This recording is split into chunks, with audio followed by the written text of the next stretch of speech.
real news. Honest and fun political talk weekly on the Line 90.7 FM. In terms of social media censorship, we have a news story out this week by Mr. James O'Keefe from Project Veritas. He had a whistleblower from Pinterest come to him, showing him how Pinterest has blocked people from posting pro-life content on Pinterest. Specifically, they put a pro-life group called Live Action on a block list with porn sites. So basically, a pro-life site was equated to porn sites and put on the same block list. The internal employees were also caught calling Ben Shapiro a white supremacist. Pinterest has now permanently banned the Live Action Pinterest page for, quote, misinformation, unquote. And YouTube pulled the Project Veritas video from YouTube completely. And they also pulled Tim Pool's video talking about the Project Veritas video, which is all public information. And they pulled it for saying that he had private information on there, even though it's all public. Well, there was mixed signals about because on one when they played his video, they had one of it. Well, I think one of the complaints was a content. I think it was a content complaint or something along those lines.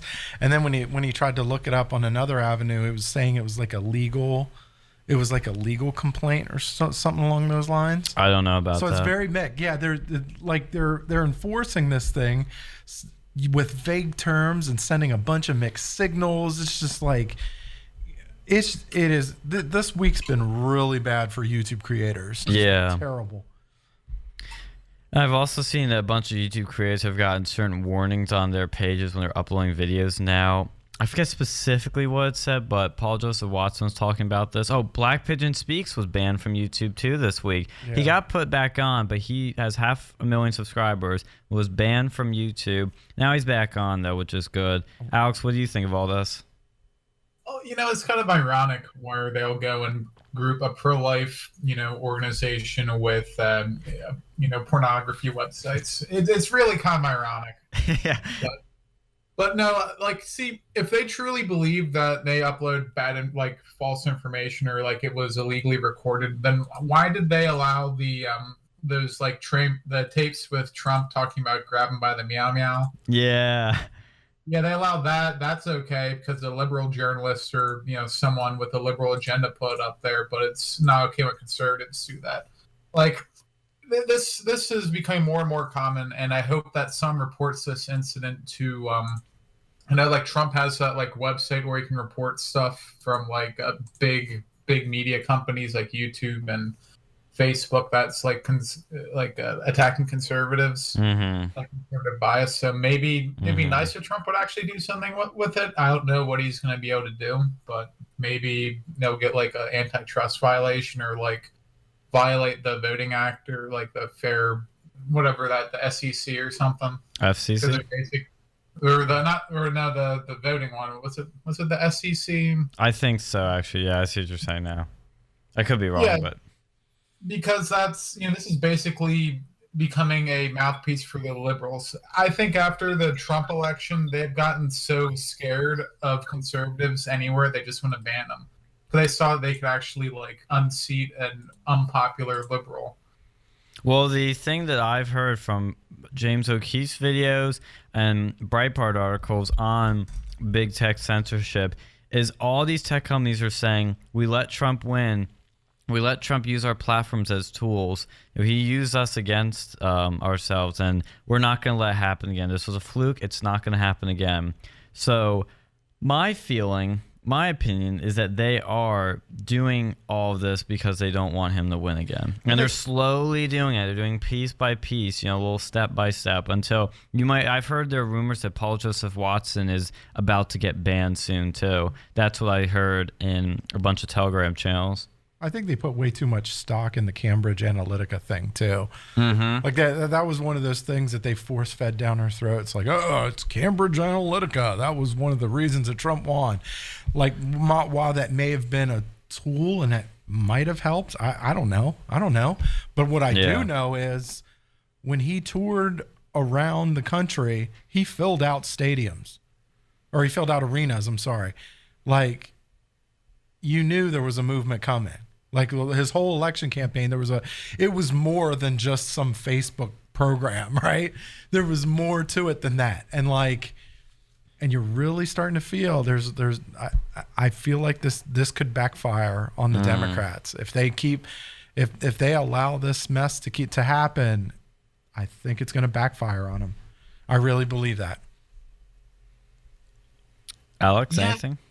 I think with Cambridge Analytica too is you have to go and think they're only showing you what happened to the Trump campaign. Not to mention how many times the left has worked with other shady companies that just haven't gotten the media attention. That did the exact same thing. This is common within politics and within advertising. Like, have you ever been on like Facebook? Oh yeah. And you'll be talking about like, let's say Subaru. Talk about Subarus, and then like you see an advertisement for a Subaru Impreza pop up, or cookies about like anything, and no one's like, I'll see every once in a while a Facebook post like, oh, this is scary, but there's no actual like push to stop this sort of thing. Facebook is just blaming this on some other like third party company when they should be the ones facing significant like legal action. But gotta blame it on Trump. Oh yeah. And when Obama leveraged social media in similar ways that the Trump campaign did, there was no outrage like, oh, it's revolutionary, it's so ingenious, it's innovative. When Trump does it and takes up to another level, that's basically the same thing. They kind of freak out over that. And they're hypocrites.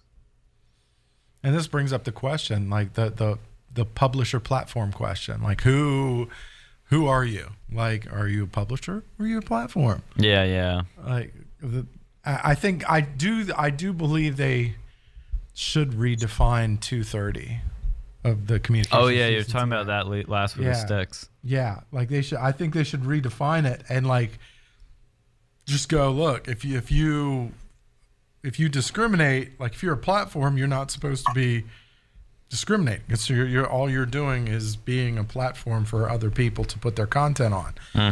And if you're a publisher, then like you can get sued. So So YouTube is in this position to where they're like, they're enjoying all of the legal benefits of not having to get sued because they're a platform, but they're they're kind of acting as a publisher. Yeah, I think they're gonna have to define which platform is which, and then there's gonna be some new regulation put in place on this. Yeah, but I honestly think Trump knows he's got to do something about it, but he's waiting till, I think he feels he can wait till after the election. I think he feels he can use this as an election issue, but the problem with that is if you wait too long, it could be a disadvantage. Exactly.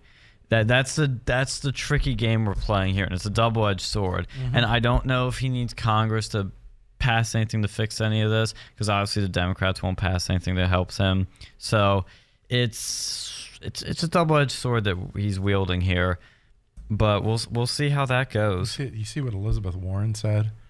No, I didn't. Oh, if I win, President Warren is gonna break up YouTube, right? And I'm like, well, like, great, but how does that help? How does that help the current situation? Like, you break it off, they could still do the same thing that they're doing. All you're doing is just breaking them down into smaller companies. It's like, what are you talking about?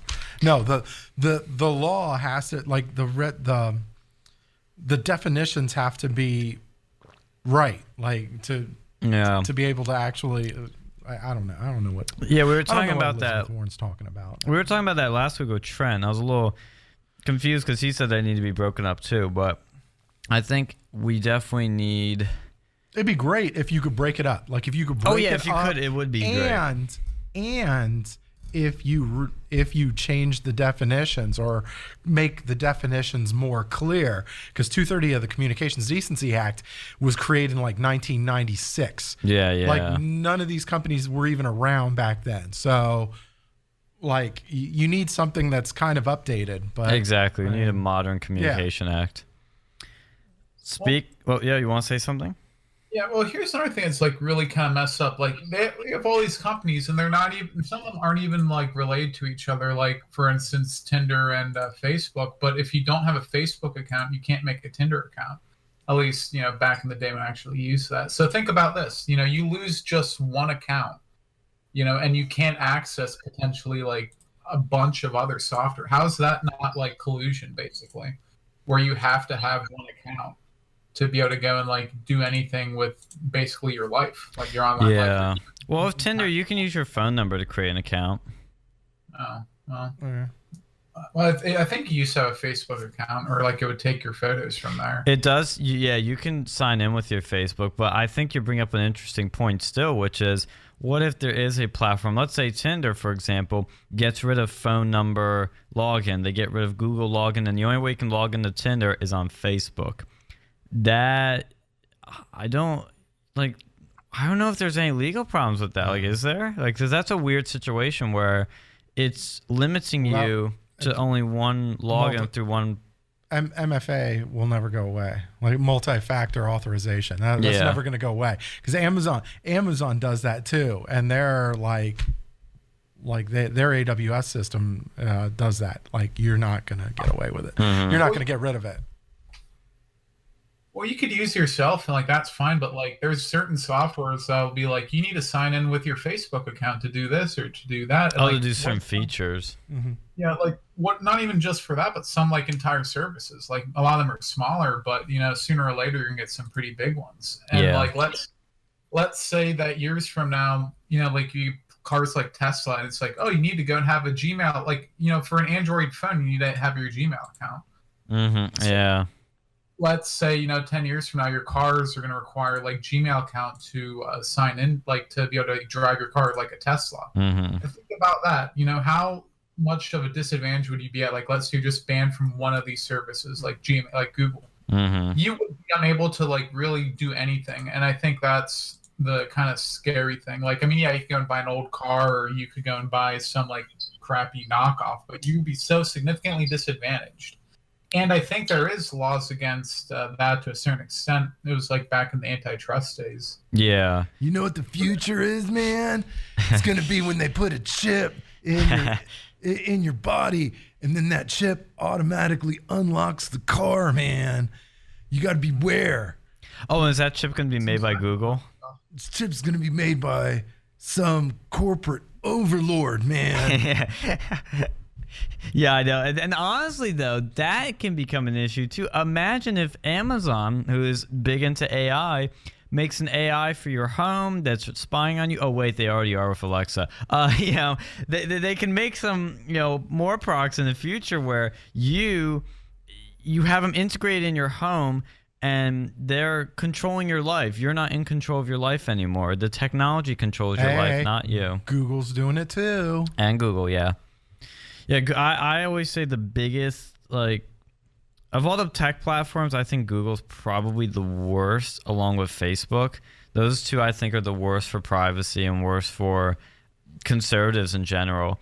I would say, even though Apple has banned Alex Jones and does a lot of bad things, and Milo agrees with me on this one, they're probably the best platform now in terms of, of a place to be as a conservative. Even though they're not great as a place to be for conservatives, they're still better than all the other ones. I don't know about that. Like, none of them are actually good at their privacy. None of them really value it. Like Apple pretend to be good, but like what you mentioned, like the only social media websites that are like any decent for conservatives would be like 4chan, because it's anonymous. Yeah. Back in the day when they used to have a Yik Yak, that was a good website for conservatives because you could basically say what you really want to say. Mm-hmm. You don't worry about real ID, and unless you did something really outrageous, you wouldn't be banned. Well, right now, Telegram is doing that for conservatives like Milo, Paul Joseph Watson, Roger Stone, Lauren. I don't know if Lauren Southern's on there, but Tommy Robinson, a bunch of them are on there for now. Well, see how long that lasts before it goes away of like Gab, where basically all the big money stops coming in. They get their payment processors ripped out. Yeah. That's the thing. That's another thing. That's another thing they need to tackle too. The financial, like, you can't, like, that's a problem. Like how are you not? like that bothers me probably worse than the advertising does. Like when you're telling me you can't make financial transactions based off of what you get. That is scary. That's crazy. That is really scary. Well, we'll transition to one more topic before we do our interview of Liberty Doll. That's coming up right after this. Let's talk about E3, the big gaming conference that happens every year in California. This year was an interesting year. There were some things I kind of expected, some things I didn't expect. Did you guys watch any of the coverage or watch any of the press conferences, trails, or anything? What were your thoughts before I dive into mine?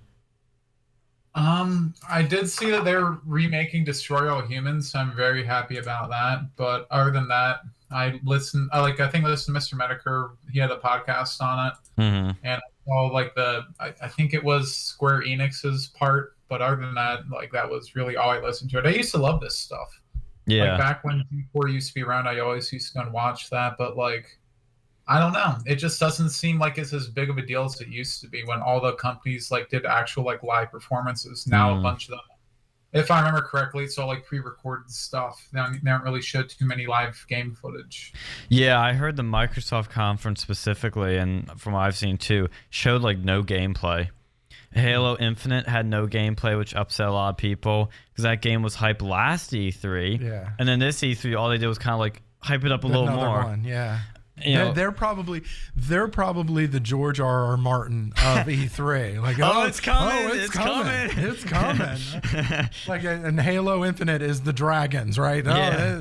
They're coming. They're coming. Don't worry. When's the winter's coming? It's just a month away. I'm almost done. Month past. It's almost there. I just gotta make a few more changes. Man, when's it coming out? But like Doom Eternal, I'm excited for that. That looks pretty. That looks pretty sick. The Final Fantasy remake. Yeah, Final Fantasy 7 is being remade. That looks pretty cool. Fallout 76 is getting fixed. Oh, that's good of them. Big news. Did you see they actually sent out the canvas bags to the people who ordered them like a year later? Oh, really? What was the deal with that? So originally, when they pre-ordered it, they promised they get like a real canvas bag, and they showed a picture of it, and then the people got like some really crappy like nylon bag. Like, I would have rather them sent them a potato sack bag. Yeah, like they said that the reason was due to cost, which was kind of ridiculous. You can't promise someone that. So they gave everyone who ordered you got the pre-order instead $5 like Nuka-Cola points or something. Which you couldn't be like you could go buy weapon skins or something with that. And people were very upset. Like that entire game has been bungled so bad. Yeah, I heard it was really bad. It was an incomplete game that just was disappointment after disappointment.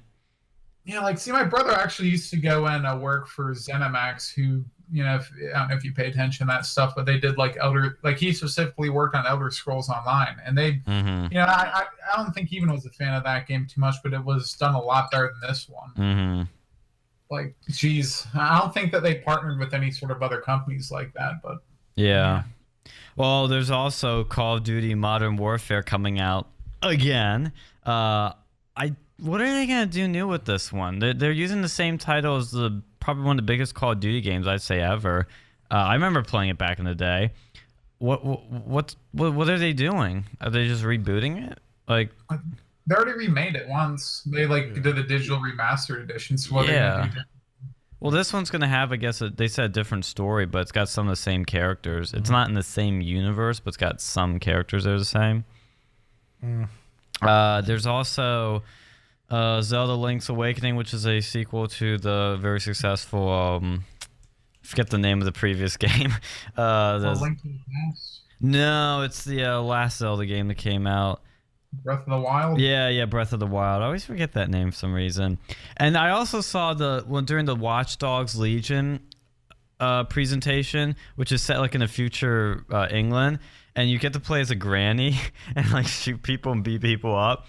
But I was looking at this, and it was like London's all desolate and like destroyed. I'm like, is this a jab at Brexit? Is this a Brexit game? And then the guy that was announcing the game literally said, Britain's at a turning point. Brexit's happened. And he like transitions into, I'm like, what? Is this an anti-Brexit game? I mean, you know, it's so funny that like they make such a big deal about Brexit when like back in the day, Britain, like the sun never set on the British Isles. Like it was so big, and now they're flipping out that it's leaving this like, you know, terrible deal on its own. Yeah. And the economy's soaring right now in Britain. I mean, they have their problems, don't get me wrong, but I think a lot of these, you know, the immigration specifically, that was caused by partially their involvement with the European Union. Yeah. Oh, yeah. The EU was regulating their immigration totally unfairly. It's been hurting their country in many ways with the migrant crisis. But I have to say, though, I have been anticipating this last game. This is the show stealer, in my opinion. This game I've been anticipating a long time. Many people have. Cyberpunk 2077. Okay. Whoa, all right. All right, Keanu, calm down. Okay. When that first like promo trailer dropped, like way back, it was like 2011 or something, 2010. I forget how far back it's been. It was a long time ago when they had this first promo, and I think I saw it around that time, but I saw it a few years ago. I was like, this looks like a cool game. And then it was rumored they'd be at last year's E3, and I thought, oh, cool, they're probably going to be there. They're going to have maybe a little trailer, and they did, and the trailer was awesome. The features in it are really cool. It's basically GTA in a cyberpunk world. Whoa. But what? So let me tell you about my part in the game, bro. Yeah, I should let you explain this, Keanu. So, all right, man. So, like, it's like a universe, but like in a computer, and like there's a spoon, but like there is no spoon. So it's like, whoa, but like, wow, man. Oh, well, that's not it. Okay, all right. Okay. So really, what the game is about, right, is a criminal organization tried to actually killed my dog. So now I got to take the whole organization out. But then there's like a whole bigger organization that I got to take on. So it's like, oh, that's not it either. Okay, all right. Well, all right. Seriously, no. So I'm like dead. I was like a lead singer of a band, bro. But like, I'm dead, but I'm not like really dead. But like because I'm like talking to the main character in a hologram. But it's like, wow, and like, whoa, man. Keanu, do you realize you're in more than 3 different movies? I mean, I can't keep up with everything I'm in, bro. Okay, I understand. I mean, this is your first time, I think, doing a video game, so it's a big deal. It's crazy, man. Hey, we just had Keanu walk into the studio accidentally. Didn't know he was going to stop by, but I didn't even know he was going to crash this E3. He shocked everyone. I mean, okay, I like this game was already kind of like gonna be a big deal. Yeah, it was crazy. Like as soon as he came out, it was like everybody burst. Well, because they showed him they did a great job with this of teasing it, and well, actually not teasing it. Like this, they kept this under wraps for years, which is amazing that it didn't get leaked. But basically, they were, they're just sort of talking about the game. There were some cool features, and it was basically going to be GTA, but you could go in every building, talk to every character, and it was 10 times bigger than GTA ever was.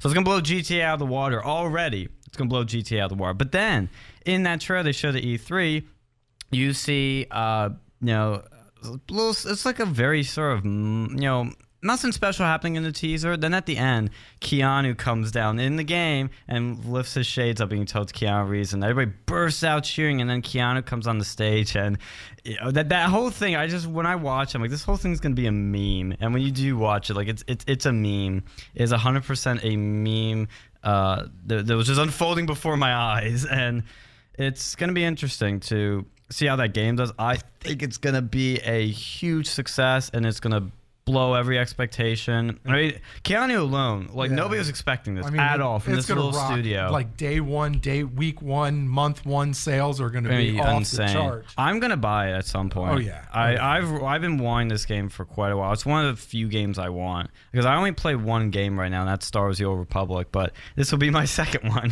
By the way, that was the worst impression ever of Keanu Reeves. Ever. I love your impressions, but that needs work, sir. Yeah. Well, I mean, I'd say though, Keanu was very, very. He was just so so Keanu during that. Yeah. And he was kind of, you could tell he's like giddy, like in there. He's like a little kid who's coming out like, oh my God, I have a video game conference. And that guy goes, you're breathtaking. And he goes, you're breathtaking. You're all breathtaking. But that was to me the show stealer by far. It was that project. Was it Project? I forget the studio name. Was it Project Red? I want to say Project Red, but I think like CD Project Red. CD Project Red. That's it. Yes.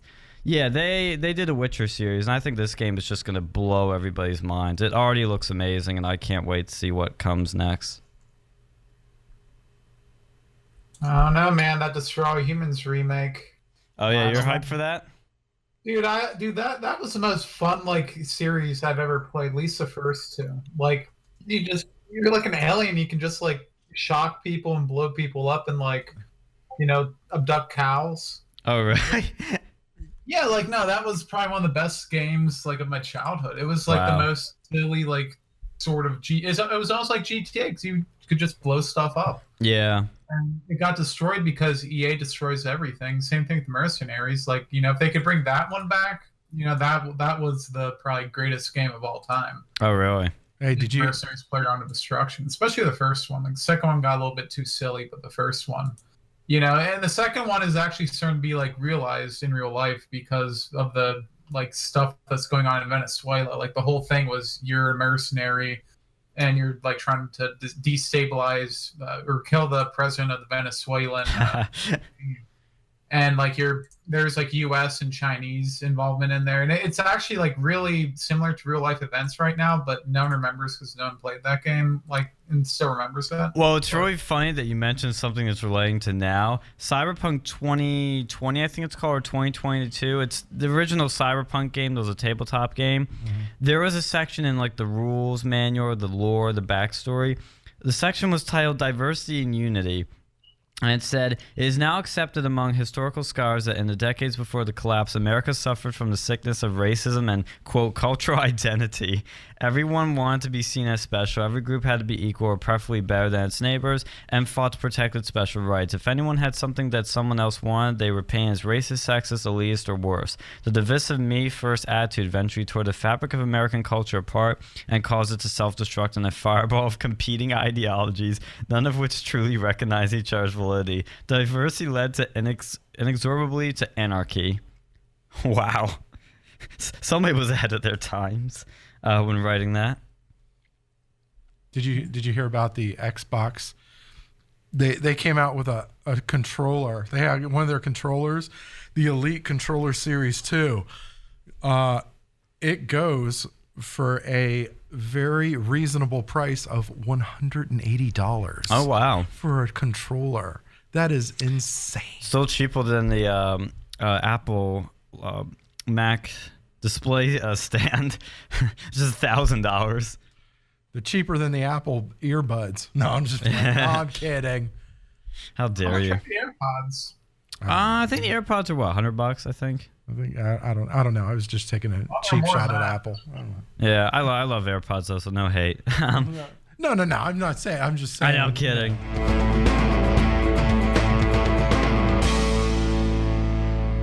Right now, here we are joined with LibertyDoll. LibertyDoll, would you like to give us a first sort of introduction as to who you are, what you do? Just give everybody just your sort of resume, I guess you could say, of what you do. My resume. Okay, well, I am primarily a YouTuber, though I also have a Facebook page and a blog I don't update anymore. Definitely check that out then. So I started out as a blog and then shifted over to YouTube.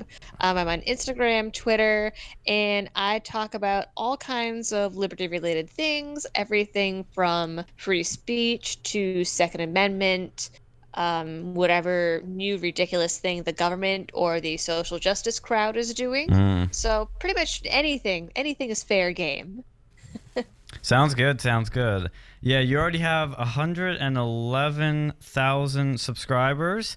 111 right there. So there you go. You got your silver play button, I see, in one of your videos. Have they messed? Yes, I did. It took YouTube like a month and a half to review my channel, to the point that I actually didn't think they were going to, but I was afraid to send them an email because of all the other channels that were getting shut down. I was like, man, like if they're not noticing me, maybe that's a good thing. Yeah. Have they messed? Has YouTube messed with any of your stuff yet, or? Because they've been recently, but in the past, yes, a lot. Oh, really? A lot of yes.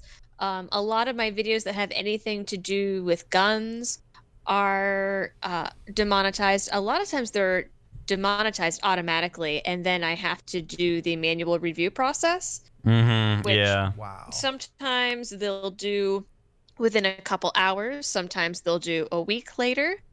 Usually, if I get a manual review, then it will get approved eventually. So those my feminism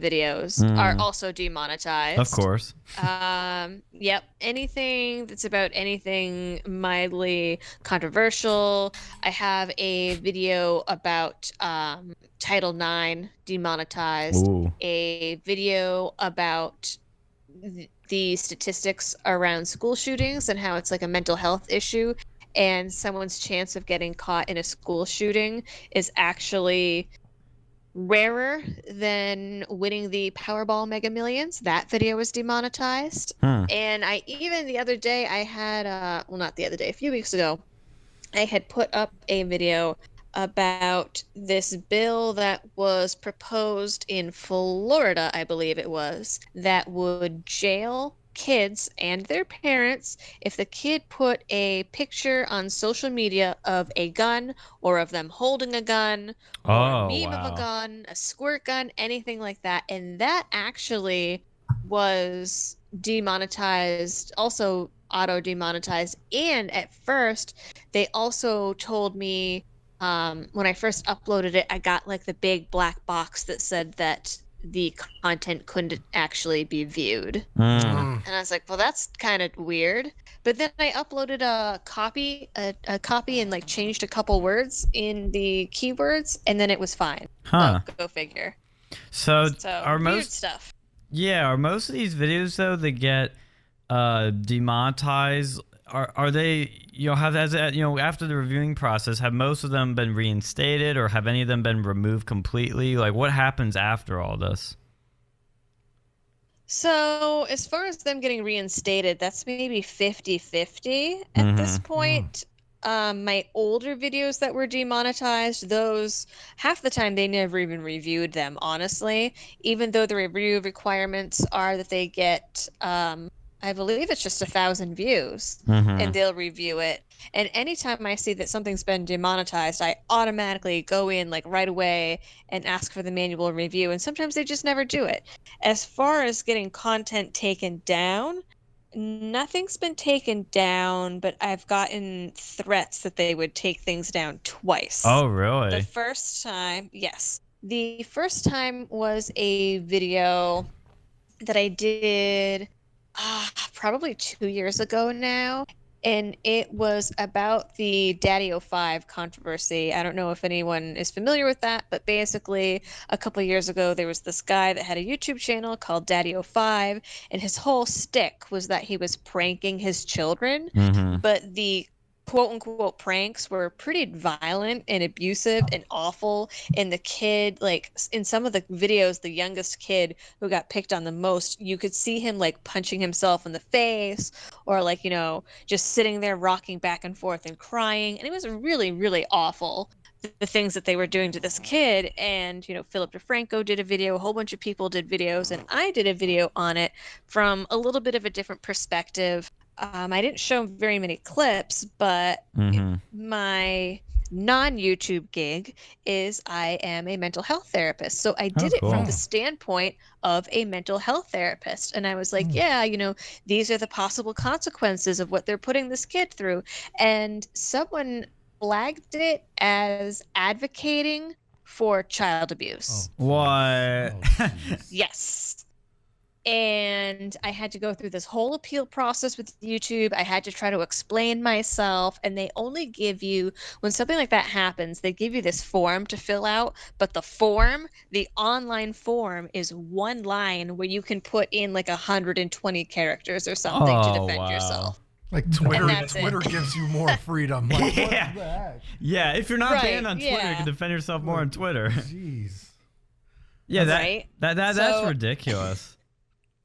Yeah, and then luckily, and that was actually suppressed at one point, and they put it behind a wall and everything up until that was taken care of, actually. And then the only other time that something like that happened was there was that video that was going around, excuse me, I believe it was late last year, maybe early this year, of the vape shop guy Oh that yeah. got screamed out. Oh, Yeah. I can never forget that one. And so I did a video on that, and it was up for maybe a week when at that point apparently some viral video company bought the rights to the original video Oh, and interesting. sent me with a copyright strike and told YouTube to take down the video. Mm. And I was like, well, I downloaded my copy from the original Facebook post. Yeah. And whenever there's a copyright strike, right? So the company that files the copyright strike, you can appeal that, Mhm. but the company that originally filed the strike is the one that reads the appeal and rules on the appeal. YouTube is not involved in that process at all. They completely step out of it. Huh. Yeah. So I had to try to file an appeal for fair use with the company that flagged the video to begin with, and obviously that didn't work. So luckily YouTube has a tool where you can edit right from the site. Yeah. It's pretty rudimentary, Yeah, but I've I was seen it. able to cut a couple things out and get that all set. But that was threatened. That was not fun. Yeah. But aren't And you? at the point, that was like one of my biggest, fastest growing videos. So I was pretty upset about that. Yeah, I would be too. Yeah. I mean, I know with fair use, I've learned the rules and classes and whatnot. But I know one of the ways that you can apply for fair use is if you're doing parody. But if you're critiquing something, doesn't that fall under fair use? And shouldn't you be allowed to use it? Yeah. Yeah. Just the Yeah, company I just think it didn't was want you to have just, it. I said, did the company just not want you to have it and they want to make money off it regardless? Yeah, that's exactly what it was. Mm. That's exactly what it was. So They were going to take the video down and get all the money from it. Right. But luckily I won that one. Good. But other than that, I haven't had too many issues. I've had a lot of people saying that they get unsubscribed from my channel, that they don't get Yeah. notifications when they ring the bell. Yeah. And what's interesting is several months ago, YouTube had said they would institute this policy where if they thought that the video you were watching was some kind of extremist thing, that they would put ads in front of it to lead you away from the video, and a lot of the suggested videos would be things to lead you away from whatever that extremist viewpoint is. Yeah. And for the last couple months, I've had a lot of people sending me messages and comments letting me know that the ads or videos before mine are things of Elizabeth Warren for president, or Bernie Sanders Medicare for all, and that a lot of these suggested videos coming up in their side panels now are very liberal things, and it's only after watching my videos. So I'm really, does YouTube actually think that I'm an extremist? Oh, yeah, of course. Well, of course, you're to the they right of do. Stalin. You're gonna be an extremist. Yeah. Yeah, I mean, I guess that's what it is. Yeah. I heard what they do now. Eli the computer guy was saying this, because with copyright strikes, they have to give you strike, they have to strike 3 strikes and you're out kind of thing.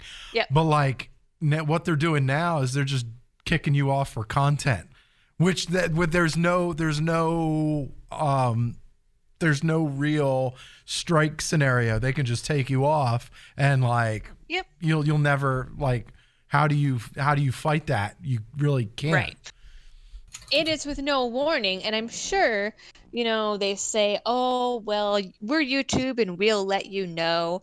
But even when a video is demonetized, anything that YouTube does, I either never get an email or I get an email a week after they do it to my channel. So, I mean, not only are there no warnings in the strike system, sort of sense, but there's no warnings where I would imagine that someone's just trying to log into their channel and all of a sudden they get a notification like, oh, sorry, this channel doesn't exist. Yeah. Yeah. So I would imagine that's probably how it goes.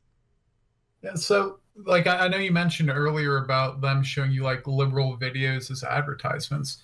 Like what I'm kind of confused with is like who would really like it, let's say you're like a hard line like, really hate Democrats and extremists and like alt-right or something. Do you think seeing an Elizabeth Warren video is really going to change your mind? Like does some executive at Google think that that'll actually change people's mind if they see a bunch of liberal advertisements? Like at least I mean, I don't think it's going to be changing anybody's mind. Maybe they think that it will, maybe they think that it won't. At the very least, it's a nice sort of little fluffy gesture that they can do to calm the masses. But what I will say is I've had some people that, frankly, I guess are idiots and comment on my channel and are like, oh, I see that you put an Elizabeth Warren ad right before this video. I'm unsubscribing, as if I'm the one that's choosing what's happening before my video. Well, if I've actually gotten a good handful of those. That's surprising because I mean I or there'll be impeach Trump ads right before my videos, I guess, is another popular one, and that makes people pretty upset. And it's like, I can't do anything about that. I have no control over that. I mean, I guess I could just not monetize, but I'm a capitalist and I like to be compensated for some of my time. You work, yeah. Or you create these really interesting videos that like get something out of it. Yeah. What I was going to ask is when you do these videos and then they like demonetize you or whatever, are they still putting ads on that video? Sometimes. Because like how's that not stealing? Like if they're putting ads on your video and they demonetize you, like how's that not stealing? Like they're not giving you a cut. I don't really know how that works, but there's definitely been times where I have a video demonetized. It says right on my thing, I've got the little like $sign with a slash through it, or the limited ads, and people are like, yeah, there's still ads in front of this. And it's like, well, I'm not getting any part of that. Yeah, that's ridiculous. It is. It is. I mean, and I know that there is always the argument of YouTube is a private company and they can do whatever they want. But the issue is one, they're always changing their policies. They never give a clear operational definition of anything. So you don't ever really know what the policy is. They also never alert anyone really when they're going to take action against anything. And they keep flip-flopping because they can't decide whether they're a platform or a publisher. And the rules for both of those things are very different. And I think that they have purposely not labeled themselves either way so that they can go back and forth and change what they are depending on whatever the agenda is for the day. Now, I see that like you definitely have some legitimate concerns about YouTube. Have you attempted to go and use any other like platforms, or are there any other ones out there that you think might be able to gain some steam? Well, I do mirror right now on Bit and on Gunstreamer. I also put up any Second Amendment related videos up on Full 30. Obviously, though, that's a website that's pretty much exclusively for firearm videos, so I can't really put my other content there. But those are the main ones. I used to also put all of my videos up on VidMe, which seemed like a really promising platform, but they couldn't keep the lights on, unfortunately. So a lot of people say that BitChute is really the way to go. I just right now I just use it as mirroring. I don't really interact on it all that much. I also tried for a little while. I think it's DTube through Steemit, but unfortunately, I am not good with technology. If I go on a website and I cannot figure out all the features within 5 minutes, I'm not going to use it. I saw you said that about DTube Parler. and Steemit were exactly that case. Like you needed separate passwords and separate logins, and like I don't know. Yeah, I saw you say about Parler, and I thought the same thing with that app. It's just very clunky and kind of confusing to use. Last question I'll ask, and then I'll let everybody else get one more word in before we have to chop at the end of this hour here. I saw that your most recent video that's got a lot of views already, 32,000 views, about the whole Vox apocalypse. I'll just ask like two things about that. Number one, what do you think of the whole Vox apocalypse? Or Vox ad apocalypse? I gotta make sure we have that ad part in there, 'cause that's what's really about here. And number two, how's that video doing? Is it getting demonetized? Because I've heard YouTube isn't very happy with those videos. So surprisingly, it is not getting demonetized, which really shocked me. I just assumed that it would. I assumed it was going to get demonetized in the upload process. Yeah, yeah. Just So I seeing was that name surprised that alone. it didn't. Yeah. Maybe because of the controversy, they were giving it a pass. I don't know, but I do think that. I mean, it's a really popular topic, right? There might be some throttling going on. I'm not really sure because a lot of my other videos get way more views than that. Maybe I was just a little too late on the bandwagon. I don't know. But as far as what I think about the whole situation, I think it's a load of crap. Yeah. I think that, I don't think that Crowder's remarks and things that he said about Mazda were morally right. But, I mean, it's comedy. Mazda is a self-described gay Latino writer for Vox. He talks about it all the time. That's one of his big talking points that he uses as a way to make his viewpoints at least appear more legitimate. Right. And so I think that really Crowder was kind of just picking on his tokenism. But still, I mean, the kind of things he was saying, that's like something that you say to like one of your dude bros that you're really close with and you're just busting his balls. That's not something that you say about some stranger on the internet. And it's certainly not something that you say on YouTube when you know that YouTube doesn't like that. And I think, I am a little suspicious of the whole thing because, sure, Mazda says that he went to YouTube about it and that he filed reports and flagged it, blah, blah, blah, blah, blah. But, if you are so humiliated by this, if you are so disgusted and hurt and just horrified that there are millions of people watching these videos where someone else is calling you names, why would you then put that all together in a montage and post it on Twitter? Yeah. Yeah, I think he was doing it to play victim and get some hits from it and become a bigger celebrity. Yeah.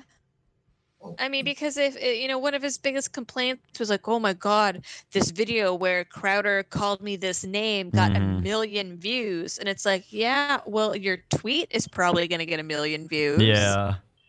It got a lot of attention from Team YouTube, too. Right. So it's are you really that hurt about it? No. I don't know. Well, here's the thing with that Mazda guy. He wants to make himself out to be some underdog, but he works for probably a multi-million-dollar company and going up against. Oh, it is. Crowder. It is. So I looked into this for my video. So he works for Vox. Vox is owned by a company called Vox Media, which was valued at $1 billion, and that was the last number from a couple of years ago. And the company owns altogether 6 media brands and has gotten grants and donations from NBC and all these other big companies. So, I mean, it's not some dinky little news outlet. He's talking about Crowder trying to silence him and silence the LGBT community. But it's dude, you work for $1 $1 billion company that is going to get a huge media share in YouTube because YouTube keeps talking about moving more towards these authoritative voices, which it flat out says on its policy is news networks like CNN, Vox, BuzzFeed, all of these. So, he works for a company that right now is one of the golden children of YouTube. Some some conservative guy with a mug club isn't going to silence him from YouTube. Well, and the bigger irony was that Crowder was attacking him for a video he made where Mazda is attacking these big, mega corporations that control the news. Now Fox News is always in your news no matter what. He's attacking these big corporations while working for a big corporation and then complaining that Crowder, the little guy that's selling mugs to support his channel, is actually the big evil in all this. Right. Yeah, it's just so silly. Any last words from Phil or Alex? You want to ask her anything? Yeah, so have you heard anything about the Crowder controversy from that Owen guy that used to be Owen on Benjamin? There? Yeah. No, not particularly. I know that wasn't Owen Benjamin like completely kicked off of Twitter, was it? Yes. Yeah, he was removed from Twitter. And he's been saying stuff recently that's been interesting to say the least, where he's been claiming that Crowder, when he had the character on his show Sven Computer, who was a German intern for him, apparently Crowder wasn't paying him thousands of dollars, and Blaze Media or CRTV, I forget which at the time, had to actually pay up their money because Crowder wasn't paying him. Like, I've just heard some weird stuff coming out about Crowder that's really just, I don't know what's going on. And, we're all trying to figure these things out. Let's be real here. Owen Benjamin's kind of gone off the deep end. If you've ever listened to him speak recently, he rants about Jews and the moon landing and stuff. But I do think he probably he did work with Crowder for a while, and I used to be an avid Crowder listener. And it was kind of strange how Sven and all these other people just kind of disappeared. They never said anything about it.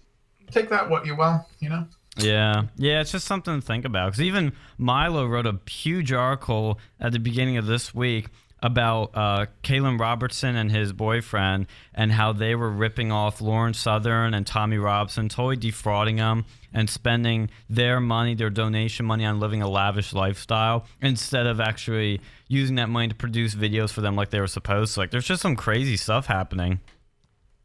Wow.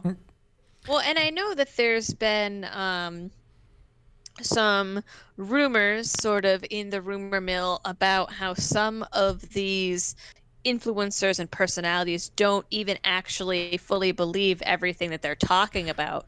And during this whole Vox Adpocalypse issue, Blair White actually put out a video about the whole controversy, and she mentioned in it that Crowder had told her that, a lot of this non-LGBT stuff and anti-trans stuff I talk about on the show, that's not actually what I believe. It's just to get views. That's what I know my audience wants. Yeah. Wow. Okay. Man, it's getting spicy now. Yeah.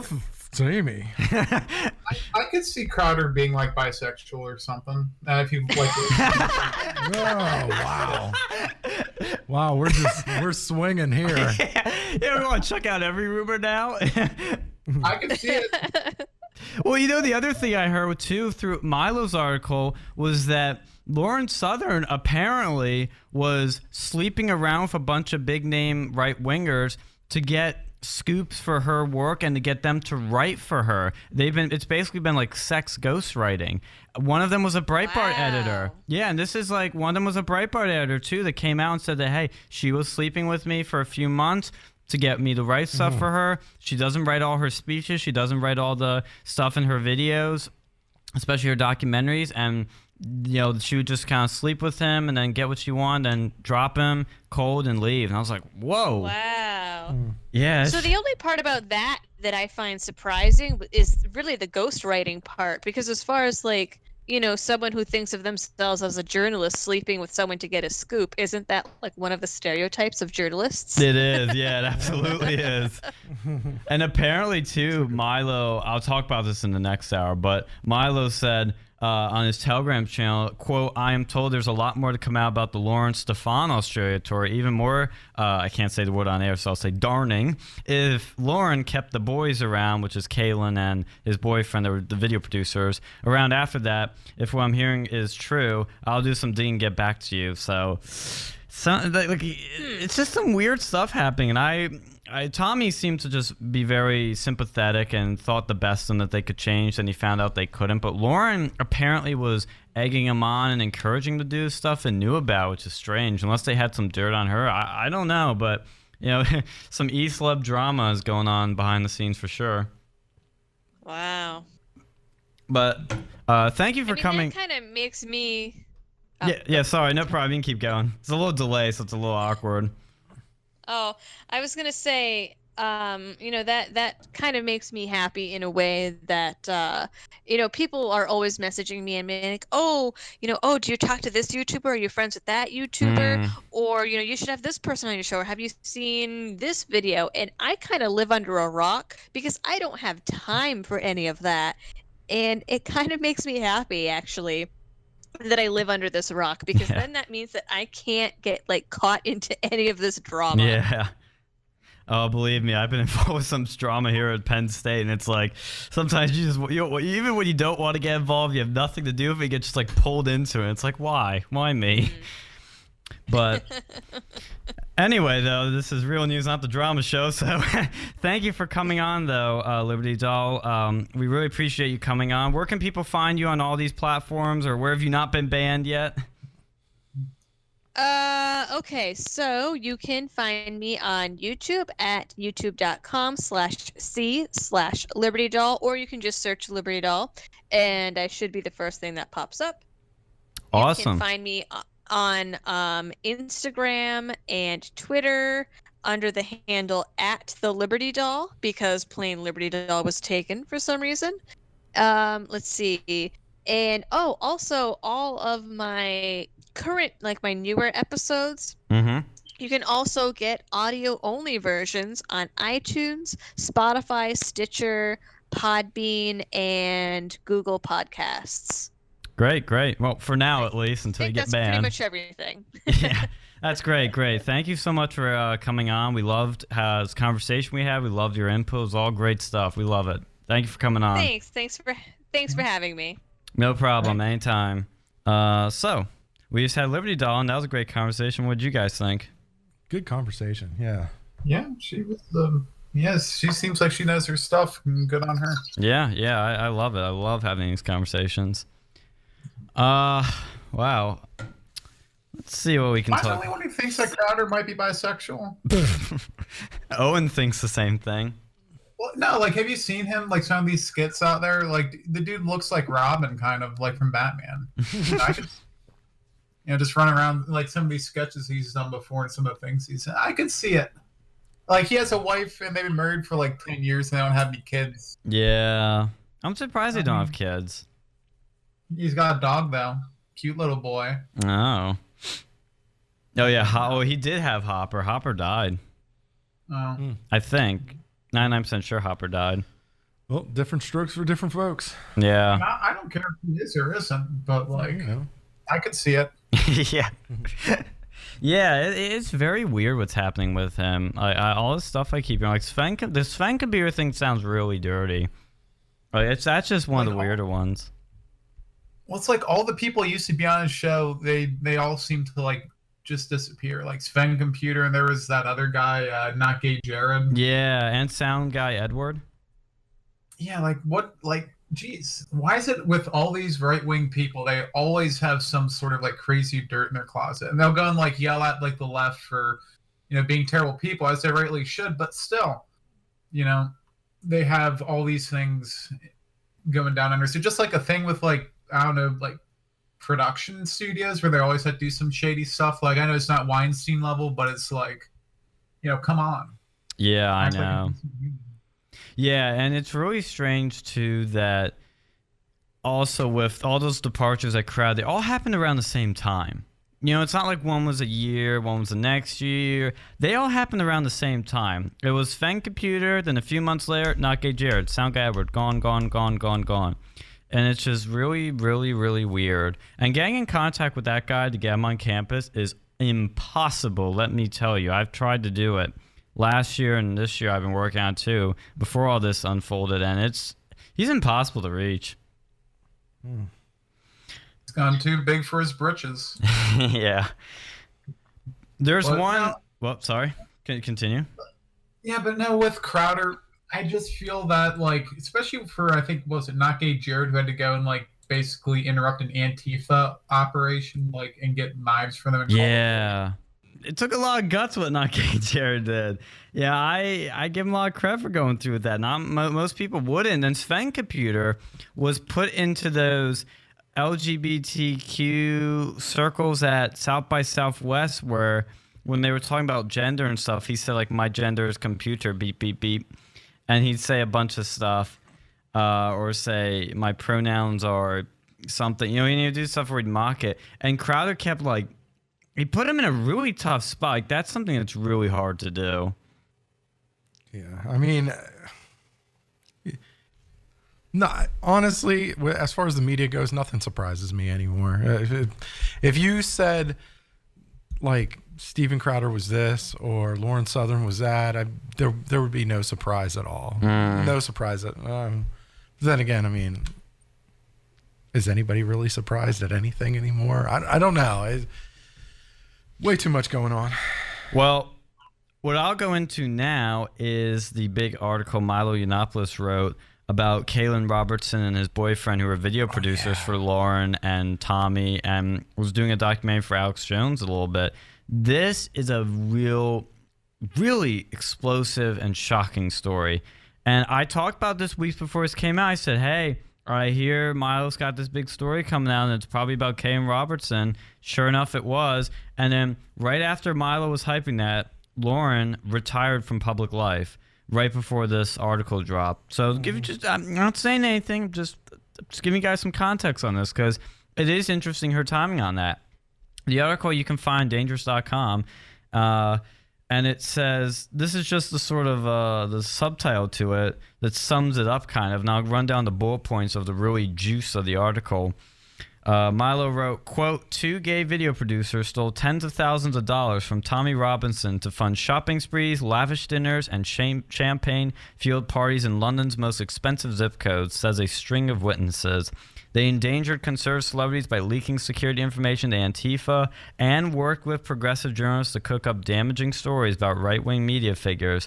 Former colleagues say their boss, Lauren Southern, knew about everything they were doing and encouraged them. Now, let's run down the basics of what these 2 kids were doing. Okay, you got to buckle up for this one, buckaroos. This is a lot. I've been reading the article. It's very long. I'm not even halfway through it yet. It's a long article that I'll encourage you to read to get a scoop in on this.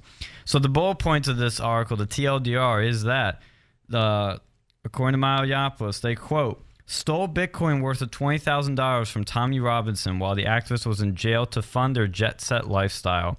Booked a luxury Airbnb and bought 6 bottles of Dom Perignon champagne on Tommy Robinson's wife's credit card. Swapped camera equipment worth thousands of dollars for secondhand models they found on eBay. Worked with Hope Not Hate, an Antifa-affiliated far-left organization, for years. Defrauded Alex Jones with inflated expense claims. Risked the life of Tommy Robinson by sharing his location with Hope Not Hate. Risked the life of Gavin McGinnis by sharing his travel itinerary with the same group. Circulated a fake, quote, email leak, unquote, abusing his husband while being paid by Yiannopoulos' tour operator for PR work. Defrauded Lauren Southern with inflated invoices while being paid by her to produce a documentary. Defrauded rental companies by failing to return equipment and returning inferior models and broken units. Made a fake rape claim against a far-left activist. Bragged about having TV shows canceled with bogus suicide threats. Doctored their clients' videos to embarrass them, including pitch-shifting male voices upward. gloated about their exploits while showering far-left activists with gifts, foods, and drinks at London's most expensive hotels, paid for by the conservatives they were working with. I'm almost done here. Keep buckled up. Shared their misdeeds with Lawrence Southern, who laughed and egged them on, disavowed Southern and Robinson when we challenged them about their crimes, claiming they'd both been radicalized by the far right online. And the one part's not in this bullet point that I need to mention. There was a part there they talk about that Lawrence Southern was sleeping with other right-wing personalities, higher-up personalities, and was basically what the article dubbed sex ghostwriting, where she would have sex with these right-wing personalities, these right-wing writers. One of them was from Breitbart to get writing from them or to get scoops, and they were claiming that she doesn't write any of her stuff or most of it, and that she was sleeping with people to get them to write her documentary scripts, her speeches, and a bunch of other stuff. I mean, holy cow, that's a lot of stuff right there. That is explosive, damaging, like you wouldn't believe. I was shocked by everything I wrote or saw that Milo wrote, and it's just, man, you can't trust anybody. These two guys sound like sociopaths. Yeah. Like, why do you guys spend so much money on Don Perignon? Like, I've had that. Tastes any better than $5 wine. Like, I literally, me and my girlfriend, like, her parents gave us a bottle when we got our house.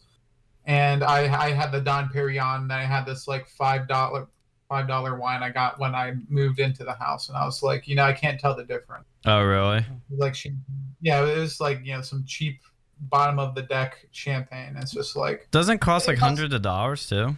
Yeah, it's like $300. Jeez. Mm-hmm. Yeah, they were doing all this stuff, living this lavish lifestyle and partying, and there's even a video where Caolan, I guess it was for some reality show, where they show him like partying, doing all this stuff, and he admits in public on video that sometimes I use other people's credit cards to fund this. I was like, oh. Yeah, he's like crazy. He's got like $20,000 in debt or something like that? No, he stole $20,000 worth of Tommy Robinson's Bitcoin that was, donations people made to Tommy Robinson. No, I read the actual article, and they mentioned in there, like Milo mentions, that the guy's like in huge debt. Oh, like, yeah. So he is in huge debt. He goes to these like payday loan companies. So, yes. Which, by the way, pro tip: never go to a payday loan company if you can prevent it. Because they get like something like 700 times like 700% interest over a year. Oh wow! Good idea. But these guys apparently took out a bunch of these loans to help fuel their lifestyle. I guess once things start going dry, like, dang, it's just so crazy. What who associates with who? And I'm really disappointed that Lawrence Southern associated with these people. And there's obviously some truth to this, at least in my mind. Because she would have probably mentioned this instead of going like radio silent after that documentary. That's just a little bit too much in there. Oh yeah, that documentary was her biggest work ever. She did no promo after it, no touring, no interviews, nothing. Spent thousands of dollars on this documentary, and she just goes, "Oh, I'm retiring now." That makes no sense. Nobody does that. You get your money's worth of what you did and, build your brand or whatever. Instead, she just says, "Oh, I'm quitting public life now." And I think some of her, why she did it, you could make an argument a couple ways. You could say she did it because she found out that these guys were screwing her over and she got scared and she was, the kitchen was too hot, so she got out. That's possible. But at the same time, if the sleeping around stories are true, and if she knew these guys were doing this, I think she was doing some other, mischievous stuff that she shouldn't have been doing, and then she got caught basically and got out before any other bad stuff could come out. Because she hasn't said a word about this to my knowledge. Yeah, the timing is just wild. Yeah. It's wild. And I'm disappointed. What was that? It's like Conservagate over here. Yeah, it is. Yeah, it's disappointing because I always thought she did great work. She was, a great, right-wing personality on YouTube that did a lot of good stuff. And then I read this and I'm just disappointed. Absolutely disappointed if it's true. Tommy Robinson, I still think he's a good guy. I think he's coming out of this fine because he really, was just, I think, gullible or naive. He probably thought, these guys, and that's what the article says, that he thought that these guys could change, and he kept sort of giving them second, third, fourth chances, which I wouldn't do.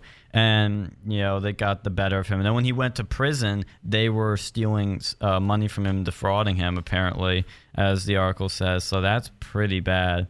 But I think, these two kids are not going to get hired for anything else in their life unless they join some far left thing. But this is bad. They'll probably get far left gigs. Yeah. Well, how do you know if the far left will hire them? Because they see they're defrauding people. Like, I mean, they might because they're just crazy, but still, who would really want to hire them? Even if you're like George Soros, we know they're going to steal from you. Like, no one wants to hire a known thief.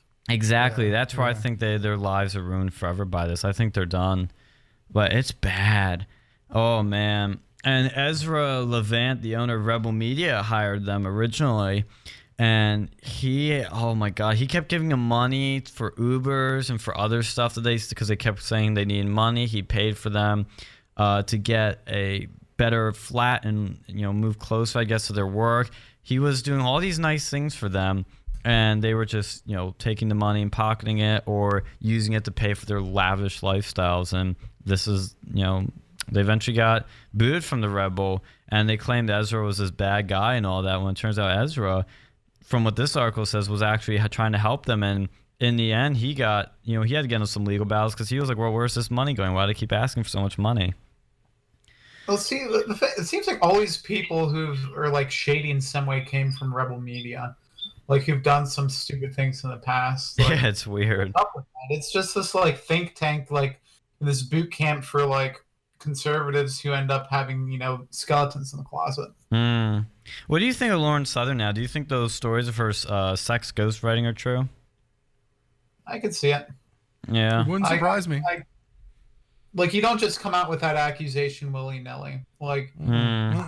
Especially when you get guys who claim this has happened. Like, I mean, it could be, one guy, but if there's multiple people, the fact that she decided to go and take a hiatus instead of defending herself against nothing. Yeah. Peep. Like, if there's no truth to this, you can bet she would be, like, fighting this tooth and nail. Like, this would be considered slander. To go and say someone like a conservative especially is engaged in these sort of disgusting behaviors. You need to defend, like, she would defend herself if she was truly in the right. You don't just let stuff like this, especially going on as like high profile as it is, just sit there and stink. Yeah, and I'll read the part about the sex ghostwriting and give a little more context for people. It says, quote, an early example of Southern sex for ghostwriting phenomenon is Breitbart reporter Alan Bakari, I won't say that name right. Alan Bakari, with whom Southern began a short sexual relation in Los Angeles in late 2015. She cut off contact in typically abrupt fashion, leaving Bakari heartbroken for over a year, during which time associates of hers made embarrassing secret recordings of Bakari as leverage in case he ever considered revealing their intimate encounters. This author acquired copies of those recordings at the time and retains them to this day. There is no suggestion that Southern and Lewin John, who used to identify as transgender, had a physical relationship. Whew, that's bad. And there's nothing. Like, look, I was looking at her Twitter. I was looking at her Twitter feed. There's nothing in the tweets or tweet replies. Nothing. Yeah. Yeah, they said that, quote, Southern famously writes very little of her own material and is often embarked on sexual liaisons with men who have helped her with video scripts or notes for her content. I wonder, remember she did that tour with Stefan in Australia? I wonder, I'm not saying this happened for anybody to text me in the comments or on the phone lines. I wonder, did she sleep with Stefan? Yeah, I'm actually interested in what Stefan's whole involvement with this is. Now, personally, I don't think he would sleep with Lauren Southern. Yeah, he doesn't seem like that type of person, but I could be wrong. But I do wonder, to what extent he knew of this. Now, what could have happened, I think, is more likely, whoever managed the tours, she could have done it there. And I think, I think Stefan like legitimately saw her work and wanted to be involved with that. But whoever is managing it, I could see that possibly happening. But maybe there is some evidence of that. And that would be really, really ironic if Stefan would actually do something like that. Because if you listen to his, works, and he does mention like how he's had the opportunity to go and have multiple affairs throughout his life, and he, apparently never went through with them. So that would be really, like, I'm a big fan of Stefan. Like, I like his work. He can be a bit condescending at times, but he does good work. He tries to get philosophy out to the masses. Mm-hmm. So I'll give him that, especially like conservative philosophy. There's not too many conservative philosophers out there. Right. At least not that we're going to do a YouTube show like that. Yeah. So I just kind of wonder where he sort of, falls into all this. And I haven't taken a look at his channel. I wonder if he's actually like kind of addressed any of these issues of what happened with Lauren Southern. Well, the one thing he did do, I'll check his channel now, but the one thing he did do was he did Lauren Southern's goodbye interview. Her last interview was with Stefan. He probably leveraged that. He probably leveraged that. How did he leverage that? I will not speak. Let's see. Let's look at Stefan's channel. I don't. No, I see Lauren Southern farewell interview, and that's it. I don't see anything else talking about this. So that's interesting, to say the least. Very interesting. And like I said earlier, I'll say it again. In Milo's Telegram, he posted a message saying, I am told there's a lot more to come out about the Lauren Stefan Australia tour. Even more darning. It says a different word, but I'm going to say darning for the radio. If Lauren kept the boys around after that, if what I'm hearing is true, I'll do some digging and get back to you. Interesting, yeah. I do like of course not everybody agrees with his opinions and whatever, but I gotta say, for journalism, that is some, like, he's put out some. He's an actual journalist. He's put out some really good stuff. Milo? Like, yeah. Oh yeah. I'll be clear. Like because some people have been on and off the Milo ship. I've always loved Milo. The second I saw him in that Dave Rubin interview, that was the first time I saw him. I've loved him ever since. He's funny, witty, smart, provocative. I've always said he's the rock star the right needs. He's the best thing other than Trump we have going for us right now. And I've always loved him. I've loved all his T-shirts, his slogans, his speeches, his skits. I'm gonna love his new show coming up soon. But one thing this is something I look for in people, especially in politics, especially in today's politics, is authenticity. Mm-hmm. He is probably one of the most authentic people out there. Anybody that's willing to write a piece like that has so much respect from me. Assuming it's all true, incredible and all that, blah, blah, blah, blah, blah. This is one heck of a comeback for this guy, because Milo, he was a rock star in 2015, 2016, on these campuses, raising a heck of a lot of turmoil and fun, and just people are losing their minds over this guy, this gay conservative Trump lover. And once he started getting removed from these platforms, and that pedophile scandal came out that turned to be total fake news against him, he kind of went out of the spotlight, because he also got married to his lover, and has since kind of taken time off and sort of been banned from everything. But now he's coming back. I can't wait for his show. This is a great prologue for his show and for his comeback, and I give him lots of credit. I really value his authenticity, his willingness to clean out the trash on the right, rather than let it rot and just sit there and fester and smell and nobody does anything about it. I give him lots of credit. Well, here's the thing with Milo, too. It's kind of funny. He was the first big journalist to actually break the Gamergate. Yes, he was. Mm-hmm. And now he's breaking, basically the conservative version of that. He does real journalist work that not many people actually do. This was investigative journalism. He has all the documents. I have the documents, as Alex Jones would say. He has all these screenshots, all this evidence supporting his claims. He's doing actual investigative journalism. It's great work. Absolutely great work. CNN says it all the time, oh, you need to go be nice to journalists and respect them, but honestly, of all the journalists out there, he's probably one of the few that still like lives up to that motto. Yes. He could do a lot more, like a lot of his stuff for being, from his particular standpoint. It's like this was actually pretty objective, and he does go after stories, even if it affects people that he knows. Standpoint, it's like this was, it's one thing to go against, like a story that goes with your hypothesis, goes with your worldview.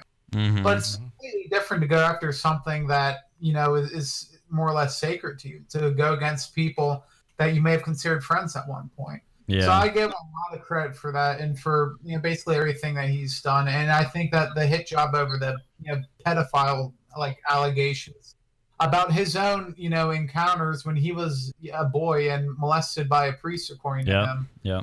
Now, maybe it was a terrible joke. Maybe it actually happened. I don't know. I think he's dealt with it. It's time to move on. He's doing real work, and I think that platform should give him another chance. 100%. Yeah. Absolutely.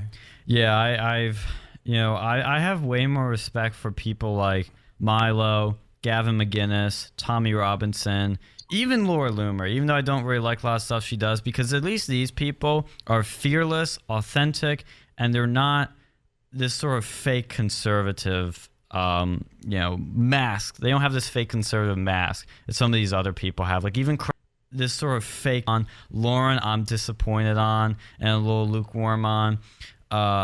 Glenn Beck's not a conservative from my viewpoint. I've never really liked him, but those types I'm not big fans of. But the ones I named, they're my high caliber rounds that I go back to when I really want some authentic content.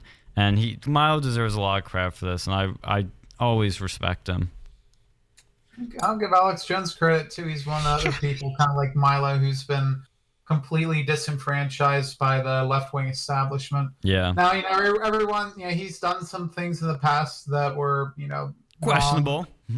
Questionable, complete BS stuff he probably found off of 4chan. But, he'll be the only one to go after certain things.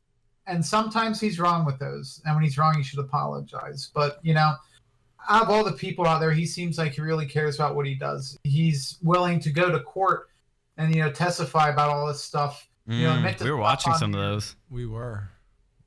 That takes a lot. So for someone who's fallen so hard, it'd be so easy to go and renounce his beliefs and join CNN or something. Exactly. But he keeps it up. He's a small business owner, trying to go and weather the storm out there. Yeah, we were watching Dictator and Phil and I after last show. What were they?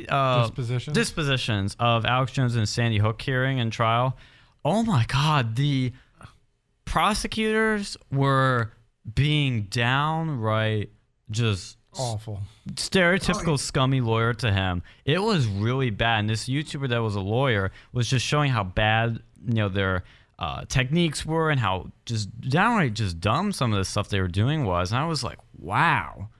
They were really trying to get him to admit to something that, why would he want to admit to something like that? It's a completely non-fact based. Yeah. Just like, oh, do you believe what you like? I forget what it was.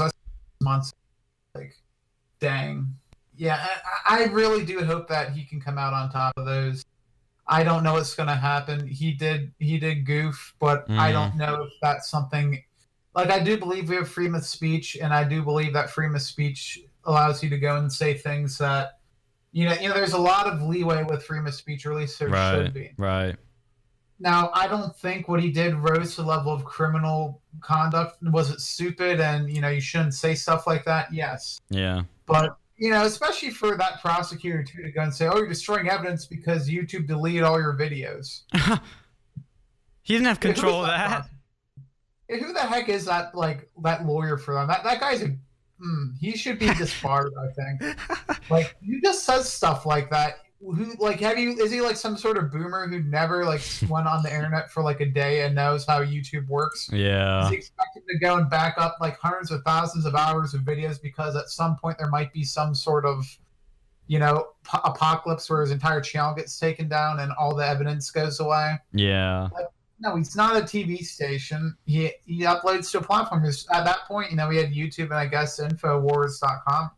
But I don't know if he's really backing it up to Infowars like he does now, because that's all he has.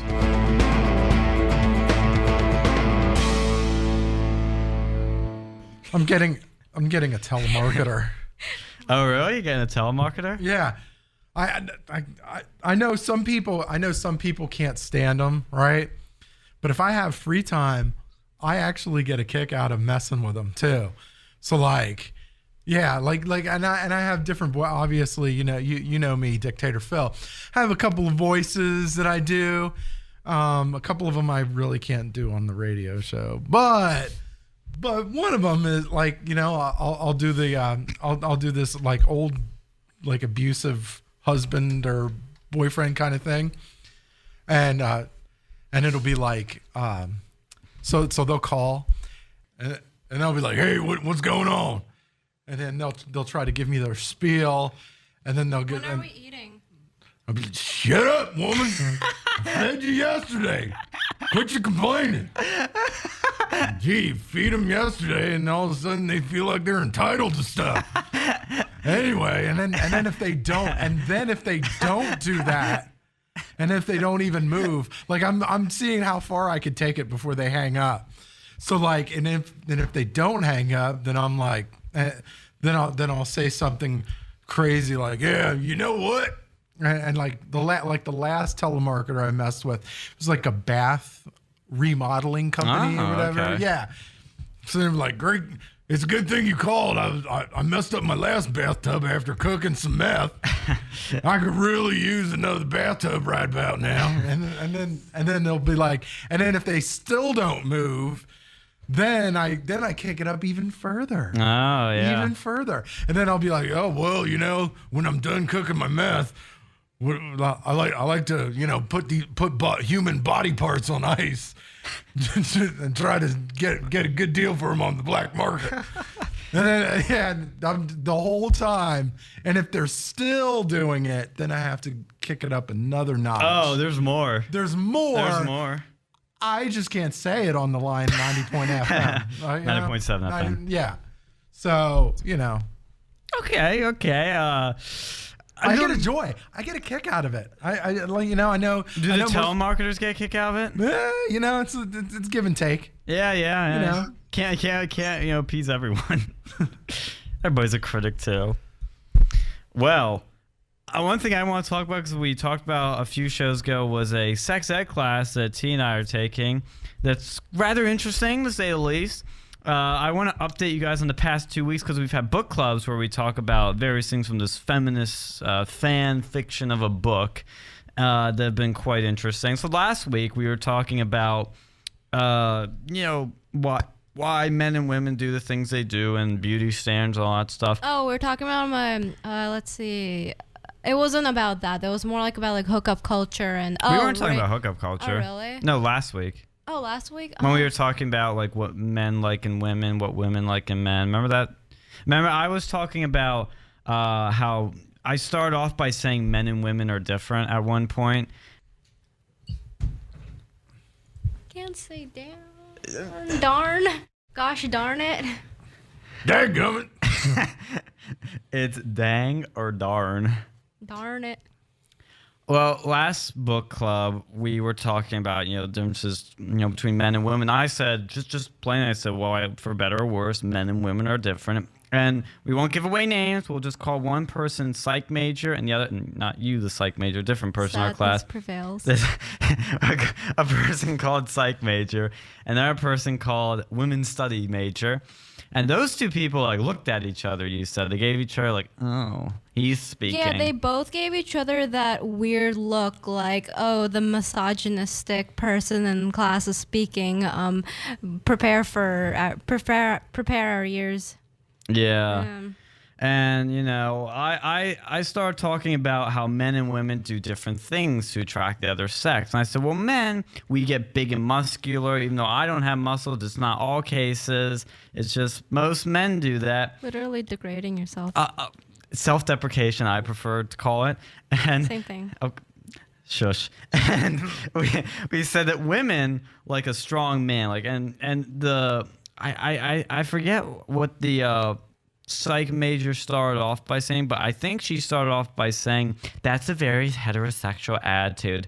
What about non-binary people? What about these people? I'm like, oh.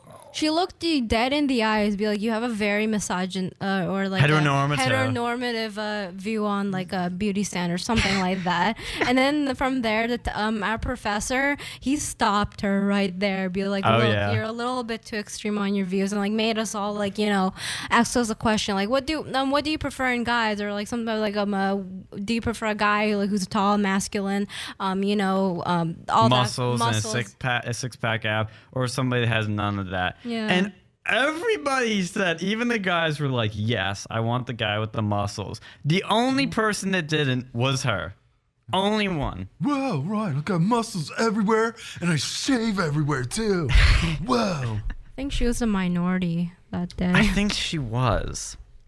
But things got more interesting this week at last Friday's book club, because we were talking about rape, sexual assault, bunch of touchy subjects, yes. And it started off, he was asking about this girl in the book who reported a man for raping her, but in the book she said how, oh, I felt a little sympathetic from her, like I was sorry. She was kind of conflicted and, you know, felt weird about it. And our professor asked, you know, why'd she feel this way? Because it doesn't sound right.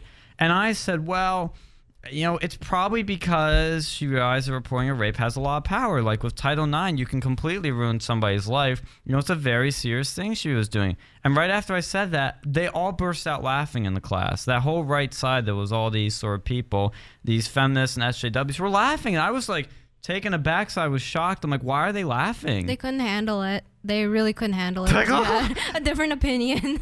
They were like, oh, you know, women don't have any power. And I was so baffled by it. I didn't understand how you don't have any power, because people's lives have been ruined from these things like Title IX. The Duke lacrosse seems a perfect example. And the woman's study major looked me dead in the eye and said that I was wrong. She's like, you're wrong. There's no power. Women don't have any power. It's all the patriarchy. And the psych major agreed with that and was talking about, you know, oh, it's the patriarchy. And I asked her, I said, well, who's the patriarchy? Not all men, as she said, which had nothing to do with your question. Yeah, because I started sampling people, because she said the patriarchy makes rape okay and acceptable. I said, okay, how many men here think rape is okay? She's like, oh, not all men. I'm like, what? She's like, I hate that all men stuff. I'm like, I'm not saying that. I'm just saying society is not okay with rape. And society is made up of the majority of the people, so it kind of represents the majority. Yeah. So. Yeah, her point was absolutely silly. And she said it made us accepting of rape culture, which is stupid. Rape culture doesn't exist. That makes no sense to me. Like what? See, what man would be okay? Like, what man would be okay with their mom getting raped? What man would be okay with their wife being raped? Like, yeah, that is how like the whole rape like culture thing kind of goes downhill. Not to mention, you know, how many stories are there where it's like, you know, you don't see King Arthur out there like bragging about how he, like raped Gwendolyn or something. No, that's complete falsity. Mm. But we do not have, at least in the West. I don't know about other cultures. I haven't studied them enough, but I can fairly, you know, you can pretty much assume that most, like a very, very large portion of cultures, you know, around the world, like pretty much all of them in the West, do not agree. Like, they all agree that rape is a bad thing. Yeah. Like, it's been done for, like, people agree that rape's a bad thing for years. Look at the Hammurabi Code. Like, you know, if you rape someone, you know, you'll get, like, you know, severe consequences. I don't know, like, that entire thing, you know, gets severe consequences. So I imagine rape is probably up there with it. Yeah. Oh, I know. It's so silly. And I brought up the example that, you know, we do not accept rape. Even rapists are beaten to a pulp or even raped in prison because rape is that bad. Oh, yeah. You know? Prisoners don't like it. Yeah, and that ties into the whole Brock Turner case, which they brought up. And they're like, yeah. And the thing is, like, with Brock Turner, the entire nation hated his guts. Everyone, right, left, middle, whatever, really hated him. There's severe backlash on him, which is an example of society not accepting rape. Yeah. Yeah. And the professor, even after that outburst, where they're all freaking like, for saying these reasonable opinions, the professor, said that everybody's got to calm down and not all jump at Sean and call him and say that you're wrong. And, he said, even though Sean seems like on an island, like most people, or a lot of people in this country have that viewpoint. And when I said that rape culture doesn't exist, I had to flat out say it to be upfront with them. One girl that was different from the women's studies and the psych major said that, it trickles down from the patriarchy. Like, it starts there and just trickles down, which I don't understand how that makes any sense. I don't understand that. It's ironic. They don't believe in trickle down economics, but they'll believe in trickle down like rape. Like, how does that make any sense? You can explain that. Like, no, that does not happen. Like, maybe in like Hollywood and stuff, like within certain really small groups, maybe I could see there being some sort of rape culture within, like, let's say Hollywood elites, or like maybe certain, really messed up fraternities. They have like sort of things like that. But for the vast majority of people, like, and these people, they wouldn't want the women in their lives to be raped. They would not agree with that. It's more of just they're corrupt. Like, we don't have a murder culture just because, some people murder some people. Like, maybe certain groups are fine with murdering, like, gangs, but it's not as society as a whole. Yeah. Yeah, but speaking on like frats and sororities, like there has been a girl involved in this, and she, I think she, within like everyone else, had the most reasonable explanation to the whole rape culture, quote unquote, here at a college. Yeah, because she said that in her sorority, because she was like the counselor about rape and sexual assault, and she said for her sorority, when they heard about frats that had a rapey culture or were rapey, she told her sorority people, don't go to these frats, don't go to their parties. That's the best thing you can do, is tell them not to go to these things. Okay, so and then when I hear somebody say that, they should be able to go, like women should be able to go somewhere and not have to worry about being assaulted of course. I don't think anybody's going to disagree with you on that particular part, but idealistic. Yeah, it's not the world we live in. But that's like saying, okay, so that's like saying I should be able to drive my car in a back alley in New York City, leave it unlocked, and not have to worry about it or the contents in the car getting stolen. Yeah. It's like, I should feel that way, but is that a realistic scenario? Is that a realistic possibility? Yeah. So they have places for women to go too, if they're like real, they have like places for specifically like women who've been like in abusive relationships where they can go, and like, sanctuaries for that. So I really don't know what they're talking about with this stuff either. Yeah.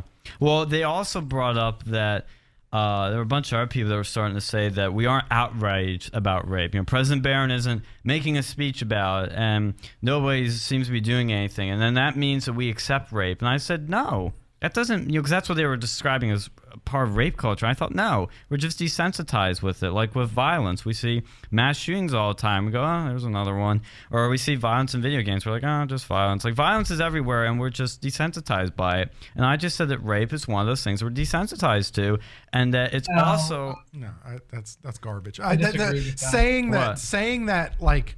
No, because what their point is, like, when we see it on the news, we don't jump out and do something about it. When we get those text alerts, we don't jump and try to do something about it. Everybody in society, like you and me. And I said, well, it's the same thing like when on TV I see people getting shot in Philly. I don't jump out and do something nobody else does either. When the opioid crisis is happening right now and killing more people than were killed in Vietnam, not everybody's freaking out and outraged about it.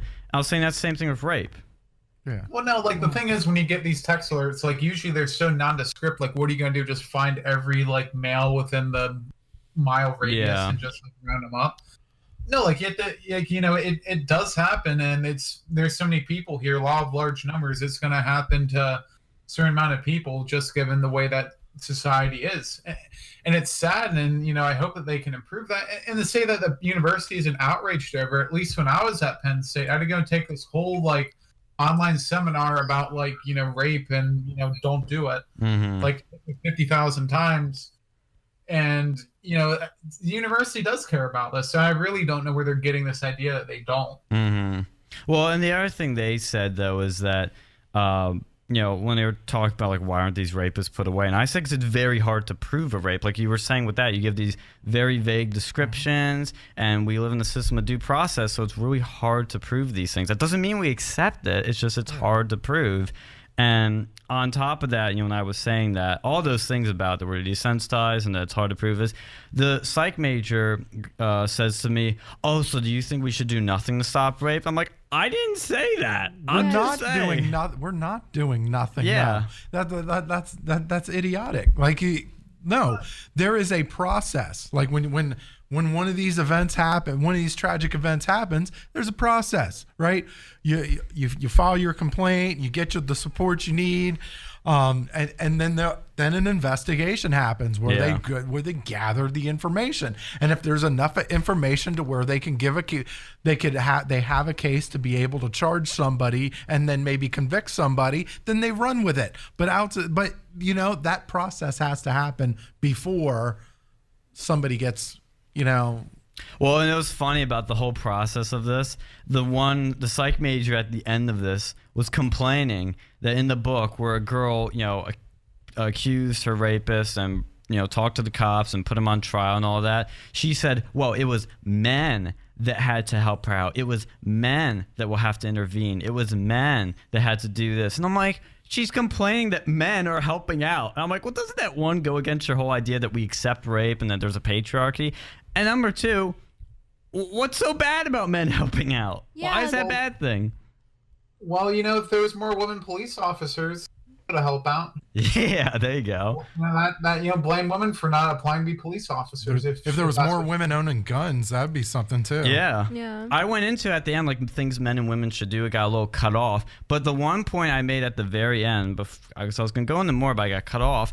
I said, maybe we should all kind of calm down with the alcohol, because these all happen when alcohol is involved, and they all freaked out like, oh my god, let's just stop drinking. I'm like, I didn't say that. No, don't stop drinking. When you drink, just understand there are consequences to drinking, and then what you want to do is like lessen your consequences, like by, for example, don't drink too much. Make sure the people around you are safe. Oh yeah, in a frat house, maybe limit if you want to go to a frat house, just drink less when you go to a frat house if you want to do that. But understand these frat houses are not always safe, and obviously keep in mind which frat houses to go to, which are safe, which are not safe. Yeah. When you want to like drink really heavy, make sure there's someone sober with you that's gonna like watch over you guys, or maybe one or two people.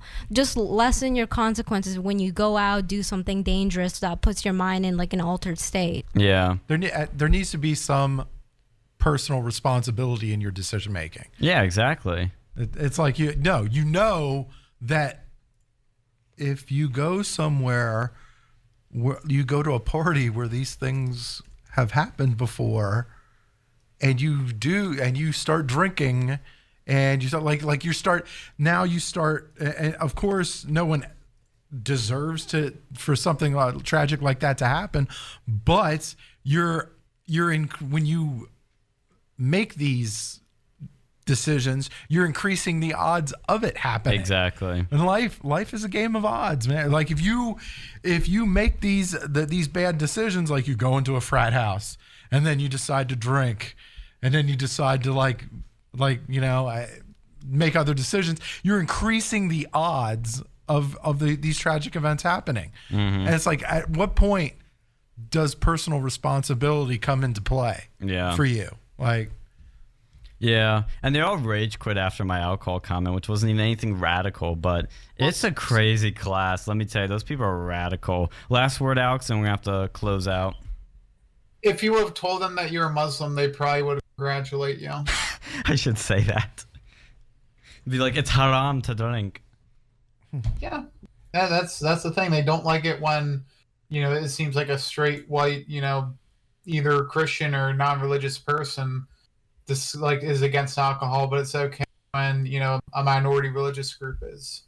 Yeah, I don't know, it just doesn't make any sense to me. And here's the thing too, you have to be smart. It's a shame that we live in a world where people do bad things, but that's the world that we live in. You don't go to the ghetto in Baltimore, Washington DC wearing looking like the Monopoly guy with just money bags hanging around and expecting to come out without any sort of potential issue. Thank you for listening. We'll be back next week with more real news.